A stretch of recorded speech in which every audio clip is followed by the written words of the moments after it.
Bismillahirrahmanirrahim. Assalamualaikum warahmatullahi wabarakatuh. Berjumpa kembali bersama Radio Riset Center dalam program Bedah Riset Artikel.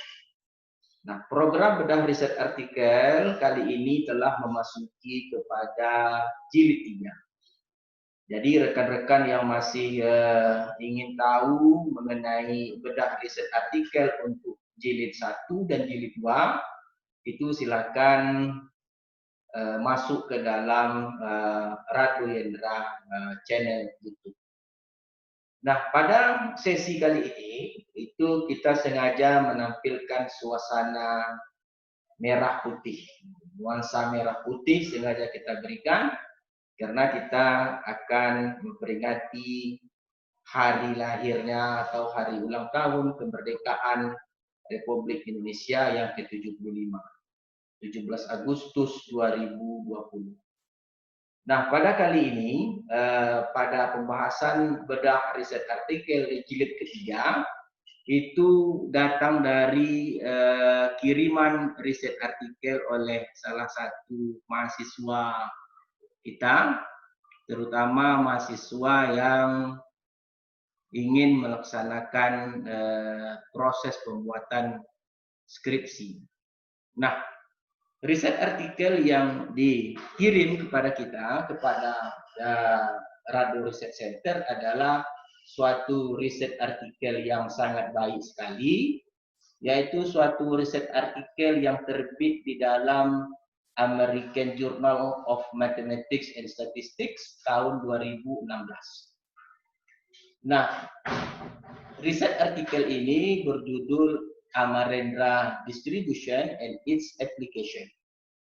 Nah, apa yang dibahas dalam riset artikel kali ini itu merupakan ada hubungannya dengan bedah riset artikel pada jilid 1 dan jilid 2.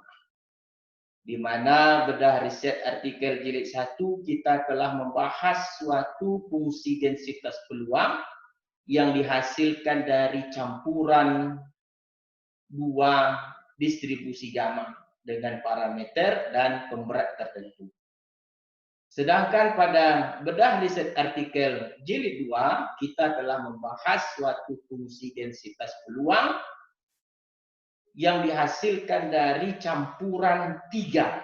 Jadi tadi ada 2 campuran, sekarang ada 3 campuran.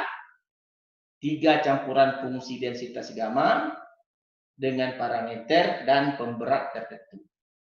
Di mana kalau saya tidak salah pada bedah riset artikel kedua itu yang kita bahas adalah Sujata Distribution.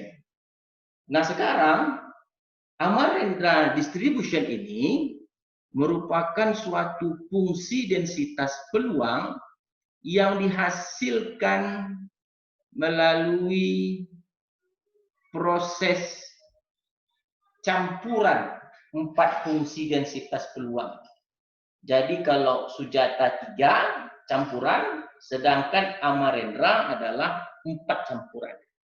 Di mana menurut penulis, Amarendra Distribution ini atau fungsi densitas peluang Amarendra ini itu berasal dari campuran eksponensial theta. Ingat, kalau disebut eksponensial theta di sini artinya adalah gamma 1 theta dan campuran gamma 2 theta, campuran gamma 3 theta dan campuran gamma 4 theta. Dengan masing-masing pemberat adalah theta pangkat 3 per theta pangkat 3 tambah theta kuadrat tambah 2 theta tambah 6 untuk pemberat dari gamma 1 theta, sedangkan theta kuadrat per theta pangkat 3 tambah theta kuadrat tambah 2 theta tambah 6 adalah pemberat untuk gamma 2 theta, sedangkan 2 theta per theta pangkat 3 tambah theta kuadrat tambah 2 theta tambah 6 adalah pemberat untuk gamma 3 theta, sedangkan 6 per theta pangkat 3 tambah theta kuadrat tambah 2 theta tambah 6 adalah pemberat untuk gamma 4 theta. Nah, Dalam riset artikel itu disebutkan bahwa fungsi densitas peluang area mineral itu berbentuk seperti persamaan 1,9. Nah, jadi ini persamaan fungsi densitas peluang untuk distribusi area mineral. Theta pangkat 4 per theta pangkat 3 tambah theta kuadrat tambah 2 theta tambah 6 1 tambah x pangkat 2 tambah x pangkat 3 eksponen min theta. Untuk x besar dari 0 dan theta besar dari 0. Nah, persamaan 1,9 itu merupakan hasil dari campuran 4 fungsi densitas peluang gamma dengan masing-masing pemberat seperti yang Anda lihat. Dan fungsi distribusi atau fungsi distribusi kumulatif seperti yang ditunjukkan pada persamaan 1,10. Nah, dari riset artikel ini kita lihat bahwa yang akan kita bedah nantinya adalah bagaimana proses menghasilkan fungsi densitas peluang seperti yang ditunjukkan persamaan 1,9 dan fungsi distribusi seperti yang ditunjukkan pada 1,10. Nah, untuk lebih menariknya bahasan skripsi nantinya oleh mahasiswa, kita juga akan mencoba melihat aplikasi dari riset artikel ini, terutama diaplikasikan pada data seperti yang saudara lihat pada dataset 2 dan dihasilkan parameter-parameter serta beberapa alat uji kebaikan atau untuk menentukan statistik yang terbaik seperti yang telah kita bahas pada bedah riset artikel jilid 1, 2 seperti sebelumnya. Jadi ada AIC, AKIK Information Criterion, ada Bayesian Information Criterion, ada ICC dan Kolmogorov Subjekov. Nah, ini yang akan kita bahas nantinya dengan menggunakan pemrograman R, bahasa pemrograman R.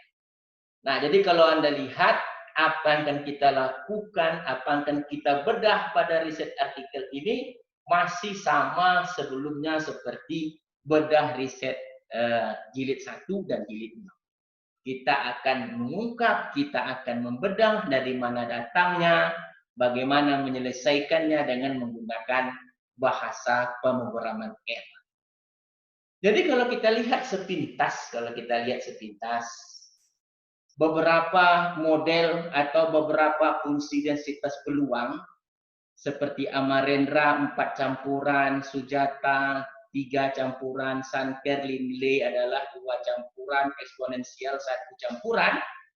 Kalau kita lihat berdasarkan nilai AIC, berdasarkan nilai ujinya, semakin banyak campuran itu akan menghasilkan suatu model yang baik.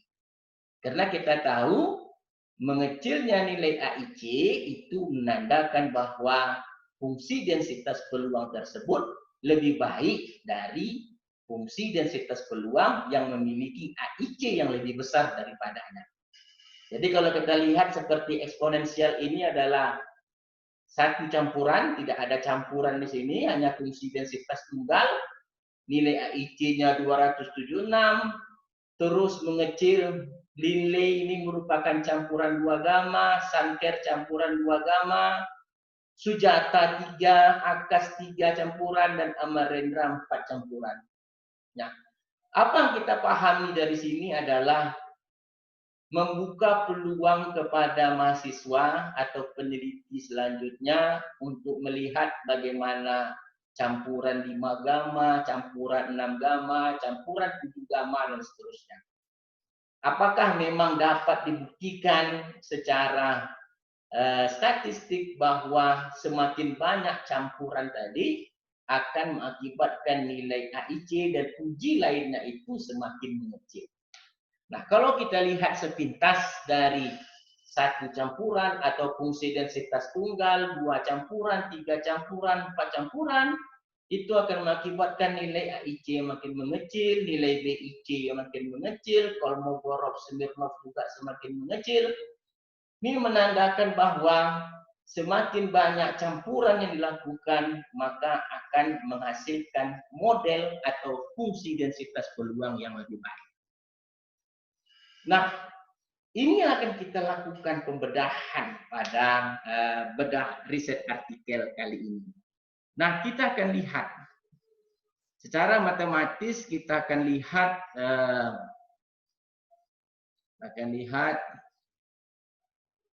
nah, pertama kita akan lihat dulu bahwa kita akan besarkan sedikit dulu home view. Nah, kita akan lihat bahwa menurut teori untuk memahami campuran, tentu kita akan lihat dulu seperti yang dibicarakan pada bedah riset artikel jilid 1, jilid 2, bahwa fungsi densitas peluang gamma itu mempunyai bentuk umum seperti berikut. Ini adalah fungsi densitas peluang gamma dengan parameter alfa dan theta dan alfa. Ini adalah merupakan bentuk umum dari fungsi densitas peluang gamma. Fy sama dengan theta berpangkat alfa dibagi dengan fungsi gamma alfa, y berpangkat alfa kurang 1, eksponen min y theta untuk y besar dari 0. Jadi, jika kita ingin menentukan gamma 1 theta, artinya apa? Theta di sini akan kita gantikan dengan bilangan 1. Itu artinya adalah kita akan menyelesaikan gamma 1 theta. Di mana gamma 1 theta itu dapat kita lihat seperti bentuk yang ditunjukkan seperti berikut. Jadi gamma 1 theta adalah theta eksponen min y theta. Ini adalah gamma 1 theta. Dan seterusnya untuk gamma 2 theta ditunjukkan seperti theta kuadrat y eksponen min y theta. Ini adalah gamma 2 theta. Dan berikutnya secara berturutan ini disebut dengan gamma 3 theta. Oke, ini gamma 3 theta. Theta pangkat 3 dibagi 2 y kuadrat eksponen min y theta. Dan ini adalah gamma 4 theta. Oke, gamma 4 theta dengan bentuk theta berpangkat 4 dibagi dengan 6 y pangkat 3 eksponen min y theta. Nah, berdasarkan definisi dari campuran, kita akan melihat pasti dalam campuran itu diberikan pemberat atau mixing proportion. Di mana pemberat 1 seperti yang diceritakan dalam riset artikel adalah seperti berikut. Ini adalah P1 seperti yang diceritakan dalam riset artikel. Ini adalah P2 juga telah diceritakan disinggung dalam riset artikel. Ini adalah P3 juga disinggung dalam riset artikel.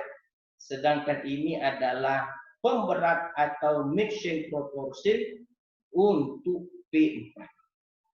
Dengan catatan harus memenuhi syarat wajib jumlah dari semua proporsi atau pemberat yang diberikan harus 1. Nah, ketika syarat ini telah diperlukan, barulah kita bisa menyatakan bahwa fungsi densitas peluang campuran 4 gamma yang dimaksud dalam riset artikel adalah seperti yang dimaksud, yaitu Fy sama dengan pemberat dikali gamma 1 theta tambah dengan pemberat P2 dikali gamma 2 theta ditambah dengan P3 dikali gamma 3 theta ditambah dengan P4 dikali gamma 4 theta.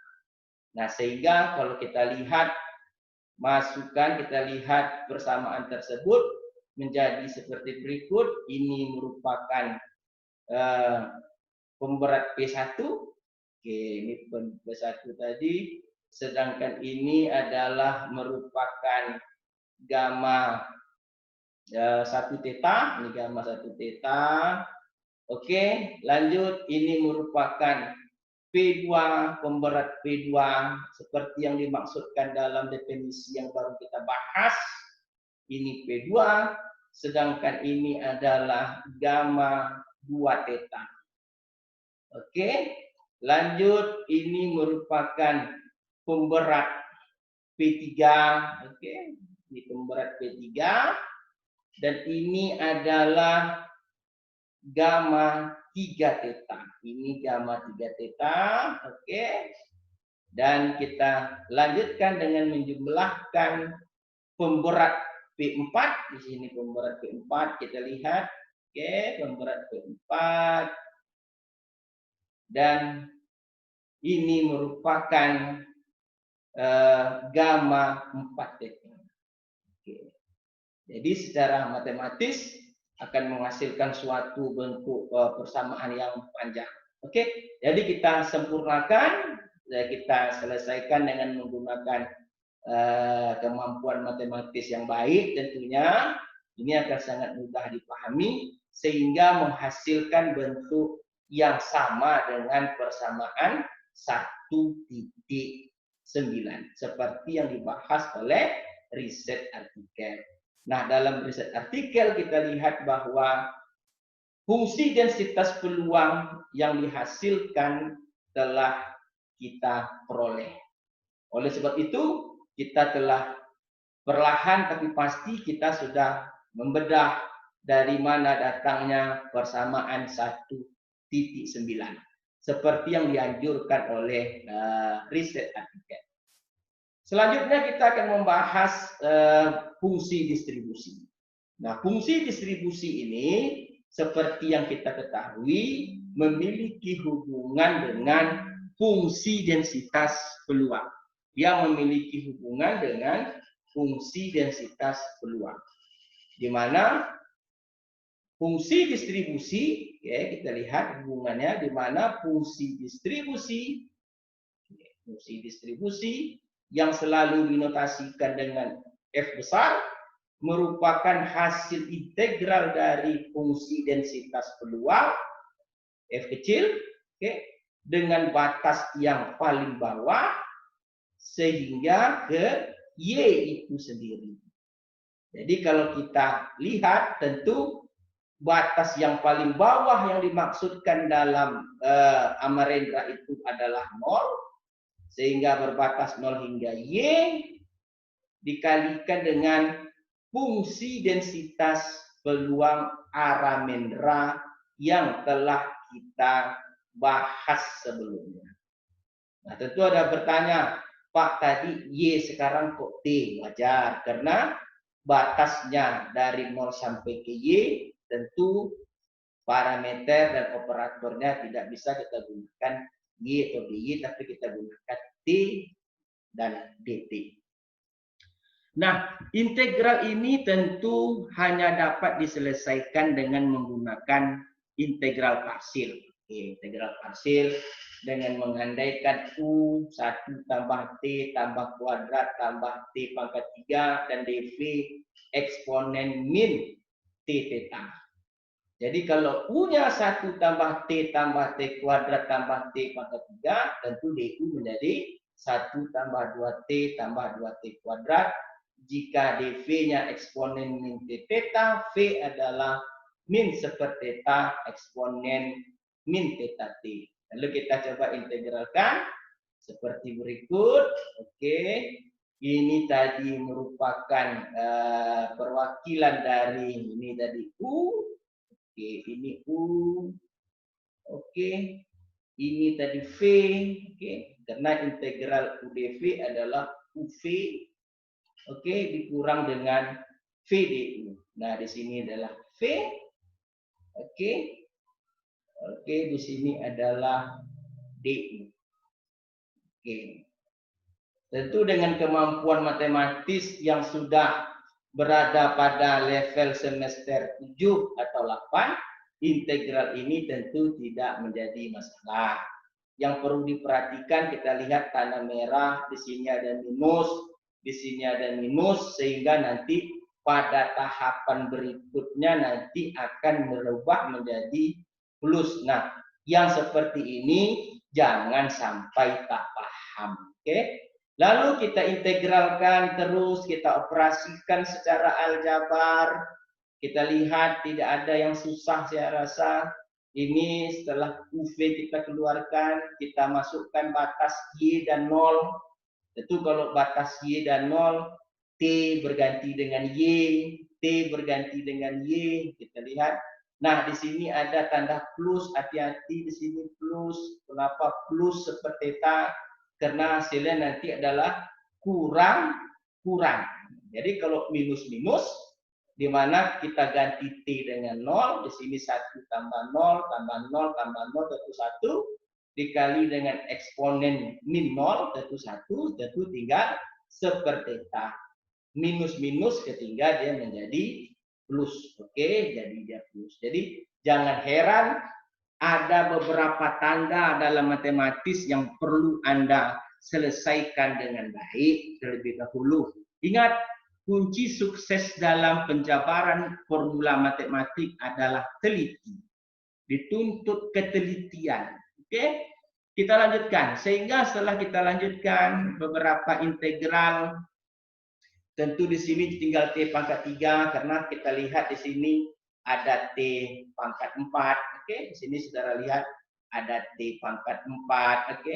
Ketemu dengan seperti theta, di sini ketemu dengan seperti theta, tentu akan menyisakan theta pangkat 3, oke. Dan seterusnya, saya rasa tidak ada yang menjadi masalah dalam integral ini. Saya rasa saudara sudah memahaminya. Nah, sampai kepada bentuk ini, kita akan lakukan kembali integral parsial. Dengan mengandaikan eksponen min T theta dV dan 1 tambah 2T tambah 3T kuadrat dt itu adalah U. Lalu akan kita cantumkan hal-hal yang kita perlukan untuk memudahkan pengintegralan. Jadi kalau kita lihat integral parsial ini terus terjadi secara berulang-ulang seperti pada bahasan bedah jilid 2. Jadi kalau Anda lihat apakah dia 2 theta, 3 theta, apakah dia campuran 2 gamma, campuran 3 gamma, campuran 4 gamma, ataupun berikutnya nanti 5 gamma, 6 gamma, 7 gamma, itu dipastikan kita akan berhadapan dengan integral parsil yang berulang-ulang, terutama untuk sebelah bagian paling ujung, paling kanan. Nah, itu merupakan pola yang selalu ada. Nah, sehingga apa artinya? Sehingga artinya ini memudahkan kita nantinya untuk proses melakukan penelitian terhadap 5 gamma, 6 gamma, dan seterusnya. Lalu kita lihat hasil integralnya. Di sini juga memerlukan parsial, muncul lagi parsial, terus dilakukan berulang-ulang parsial, dan hasil akhirnya telah kita temukan suatu bentuk fungsi yang sangat panjang. Jadi fungsinya sangat panjang sekali. Ada theta pangkat 3 dan seterusnya. Nah, merupakan bentuk ini kita sederhanakan, terus kita sederhanakan secara aljabar. Kita sederhanakan, oke. Kalau saudara lihat nanti kita lihat terus secara berulang-ulang. Kita kerjakan secara matematis akan menghasilkan bentuk yang sesuai dengan bentuk jurnal. Oke. Saya selalu menekankan bahwa penyelesaian secara matematis ini merupakan suatu tantangan yang baik. Apabila kita membedah riset artikel, menurunkan matematisnya sehingga mendapatkan bentuk yang sama persis dengan riset artikel, itu merupakan suatu kepuasan tersendiri. Jadi bagi mahasiswa nantinya yang ingin melakukan skripsi seperti ini, nanti dapat dilihat selalu kita akan berhadapan dengan proses integral parsial pada hal-hal yang paling sebelah kanan.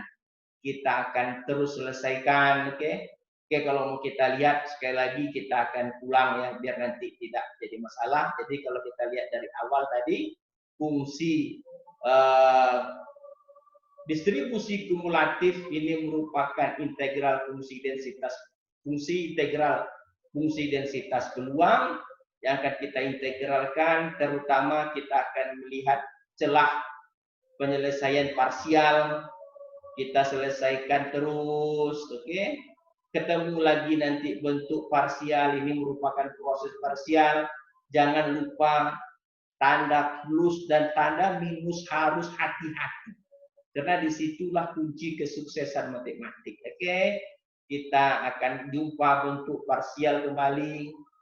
Kita lanjutkan, kita teruskan dengan menggunakan prinsip integral yang tidak terlalu rumit saya rasa, hanya memerlukan tingkat ketelitian yang tinggi. Sehingga bentuk-bentuk integral yang ini dapat kita sesuaikan dengan bentuk yang dihasilkan oleh bentuk riset artikel. Jadi yang dihasilkan dalam bentuk riset artikel tadi adalah bentuk seperti yang terakhir. Nah, ini bentuk yang dihasilkan oleh bentuk riset artikel. Nah, setelah kita mendapatkan fungsi densitas peluang, kita dapat menghasilkan fungsi distribusi, tentu langkah berikutnya adalah kita akan mendapatkan estimasi parameter. Sama seperti sebelumnya, estimasi parameter menurut riset artikel akan disederhanakan atau diestimasi dengan menggunakan metode maksimum likelihood. Kita tahu proses diawali dengan menentukan fungsi likelihood. Dalam beberapa paper atau rujukan selalu dinotasikan dengan L besar. Likelihood merupakan fungsi densitas peluang bersama yang mana variabel acaknya merupakan saling bebas. Sehingga menurut konsepnya fungsi densitas peluang bersama ini dihasilkan dengan mengalihkan fungsi densitas peluang tunggal dari variabel acak yang ada. Sehingga FY1 kali FY2 kali FYN. Dengan arti kata, kita mengalihkan seluruh fungsi densitas peluang tunggal untuk Amarendra. Nah, ini adalah merupakan bentuk suatu fungsi likelihood. Jadi kalau kita sederhanakan fungsi likelihoodnya tentu dia menjadi bentuk seperti ini. Ini tentu berpangkat N, tentu ini perkalian, dan di sini tentu menggunakan eksponen min theta sigma y. Oke, jangan lupa selalu saya ingatkan kenapa di sini harus muncul tanda sigma. Di sini merupakan suatu pengetahuan yang sederhana. Jangan sampai tidak paham. Oke, kita lanjutkan. Setelah kita lakukan penyederhanaan seperti bentuk yang di bawah, sehingga sigma y ini kita rubah menjadi ny garis. Kenapa? Karena kita tahu bahwa rumus y garis itu adalah sigma. Kita tahu bahwa rumus y garis itu adalah, kita tahu dapat dicari dengan sigma, oke? Sigma y, oke, per n, oke. Sigma y per n. Sehingga untuk mengeluarkan sigma y itu adalah merupakan hasil perkalian n dikali dengan y garis. Jadi n kali y garis merupakan hasil dari penjabaran rumus rata-rata. Oke, kita lanjut. Setelah kita dapat L besar, likelihood, tentu kita harus mendapatkan log likelihood. Log likelihood itu adalah dinotasikan dengan L kecil, fungsi log likelihood. Jadi dinotasikan dengan L kecil. L kecil itu merupakan logaritma natural dari fungsi likelihood atau L besar. Sekali lagi, kalau dalam buku luar tertulis log itu artinya logaritma natural. Oke, kita logaritma naturalkan akan dapat berbentuk seperti 4n log theta dikurang n log theta pangkat 3 tambah theta kuadrat tambah 2 theta tambah 6 tambah sigma logaritma natural 1 tambah yi kuadrat tambah yi berpangkat 3 dikurang n theta y garis. Nah, sehingga yang dimaksudkan dengan maksimum likelihood tadi adalah menurunkan fungsi log likelihood itu terhadap theta lalu dihasilkan sama dengan nol. Oke. Nah, seperti biasa, cara yang terbaik adalah menggunakan suatu teknik bernumerik. Nah, teknik bernumerik yang selalu menjadi langganan orang statistik adalah menggunakan metode Newton-Raphson. Di mana metode Newton-Raphson itu kita lihat theta iterasi ke K tambah 1 itu berdasarkan iterasi ke K ditambah turunan pertama dari log likelihood dan turunan kedua dari log likelihood yang diberikan. Jadi kalau begitu dapat kita pahami bahwa kalau diberikan turunan pertama, ini ya, turunan pertama dari likelihood dan ini turunan kedua dari log likelihood, maka bentuk dari Newton-Raphson yang selalu kita pahami adalah sebagai berikut. Kita akan melakukan proses iterasi berulang-ulang. Oke, kalau begitu kita sudah lihat sama-sama bagaimana kita melakukan pembedahan riset artikel ini dengan baik, dimulai dari proses mendapatkan fungsi densitas peluang, kita juga mendapatkan fungsi distribusi, lalu kita juga telah mendapatkan bentuk-bentuk seperti likelihood, log likelihood, turunan pertama, log likelihood, turunan kedua, log likelihood. Nah, ini semua dapat diselesaikan dengan menggunakan bantuan program R. Oke, kita lihat. Nah, ini program R yang telah kita sediakan. Kita lihat sama-sama. Kita lihat ada X di sini. X merupakan data. Oke, ada data yang dihasilkan oleh riset artikel. Di sini ada Amarendra. Yang dibutuhkan adalah log likelihood. Ini L, 4 kali N kali log theta dikurang N log theta dan seterusnya. Ini merupakan proses yang kita cari secara manual. While merupakan iterasi looping, dikerjakan terus sehingga errornya kecil dari 10 pangkat 6.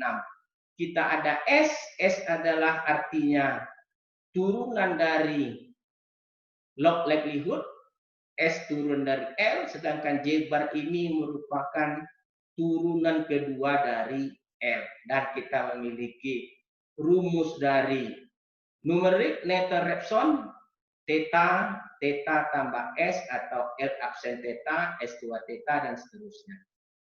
Nah, kalau kita coba jalankan program ini, kita coba jalankan dari X, ya kita jalankan program yang ada, oke kita terus jalankan. Kita run program ini, dan insya Allah, alhamdulillah, program kita telah menunjukkan garis merah, artinya bahwa apa yang kita buat itu telah berhasil dengan baik. Nah, kita telah menjalankan program R, kita telah membuat bahasa pemrograman Newton-Raphson tadi dengan menggunakan bantuan bahasa pemrograman R, sehingga kita akan lihat berapa nilai theta yang dihasilkan. Kita lihat theta, kita pasti theta. Nah, nilai theta yang dihasilkan adalah 0,1297392. Kita akan coba cek dengan menggunakan riset artikel tadi. Pada riset artikel tadi dapat kita lihat bahwa nilai parameternya adalah 0,1283. Jadi ada ketidakmiripan sedikit kalau dengan menggunakan riset artikel 0,1283 kita menghasilkan 0,1297. Saya rasa tidak jadi masalah. Ini merupakan suatu hasil yang bagus dan dapat kita hasilkan mendekati seperti yang ada dihasilkan di dalam jurnal. Hasilnya ya namanya metode numerik, tentu di antara satu program dengan program yang dihasilkan tentu akan menghasilkan selisih yang sedikit, selisih yang tidak banyak. Oke, saya rasa apa yang kita bahas pada kesempatan hari ini, Aramendra Distribution, kita telah berhasil mencoba membedah dari mana datangnya fungsi densitas peluang, kemudian dari mana datangnya distribusi, kita aplikasikan ke data, kita rancang bahasa pemrograman R, sehingga menghasilkan seperti yang diinginkan oleh riset artikel. Jadi kalau kita lihat beberapa nilai yang diperlukan kembali seperti nilai AIC, kita lihat nilai AIC-nya, kita copy, kita lihat nilai AIC. AIC yang dihasilkan adalah 2,3 dengan menggunakan program R yang telah kita rancang pada bedah riset artikel ini, kita berhasil mendapatkan AIC 235,4244. Kita akan lihat seperti apa dalam riset artikel. Kita akan lihat riset artikel sendiri menghasilkan AIC-nya adalah 235,41. Beda sedikit. Kita menghasilkan 235,42, sedangkan riset artikel 235,41. Tidak jadi masalah. Sangat baik sekali. Jadi kepada mahasiswa yang telah mengirim riset artikel ini untuk dibedah, untuk dibahas, telah kita bahas bersama-sama. Tentu saja semakin banyak campuran yang dihasilkan, tentu akan menghasilkan proses matematik yang sangat banyak. Tapi bagaimanapun matematik itu adalah roh bagi kita, terutama integral. Tentu proses integral itu adalah rohnya dari dosen atau mahasiswa yang berkutat di bidang matematik atau statistik. Saya rasa tidak ada yang jadi masalah apakah itu harus panjang atau pendek, tetapi yang paling penting adalah kemampuan kita harus diasah, harus ditempa terus untuk memahami proses-proses integral-integral yang akan muncul pada model-model yang lain. Saya rasa pertemuan kali ini saya rasa cukup menarik. Saya rasa sekali lagi saya mengimbau kepada rekan mahasiswa, jangan bingung dalam menghadapi perkuliahan pada suasana pandemi COVID ini. Terus berbuat, terus berkarya. Jika ada kesulitan di bidang statistik, silahkan kirimkan riset artikelnya untuk kita akan bedah pada program bedah riset artikel jilid keempat. Cuman satu yang ingin saya simpulkan pada hari ini, pembahasan dari bedah riset artikel jilid 1, jilid 2, jilid 3 telah membuka mata kita bahwa yang pertama bahwa semakin banyaknya campuran akan menghasilkan model yang lebih baik. Itu terbukti dari mengecilnya nilai KIK Information Criterion dan uji lainnya akan mengecil seiring dengan bertambahnya campuran pada fungsi densitas peluang. Oke, apakah campuran 5 teta, 6 teta, 7 teta akan lebih baik dari 4 teta, 3 dan seterusnya, itu saya serahkan kepada para mahasiswa dan para dosen tentunya yang berminat untuk melakukan penelitian berikutnya. Terima kasih sekali lagi. Selamat menyambut Hari Kemerdekaan Republik Indonesia yang ke-75. Semoga Indonesia selalu berjaya dan kita semua dapat terhindar dari bahayanya virus COVID-19. Perhatikan protokol kesehatan, jaga jarak, pakai masker, cuci tangan. Wabillahi taufik walhidayah. Assalamualaikum warahmatullahi wabarakatuh.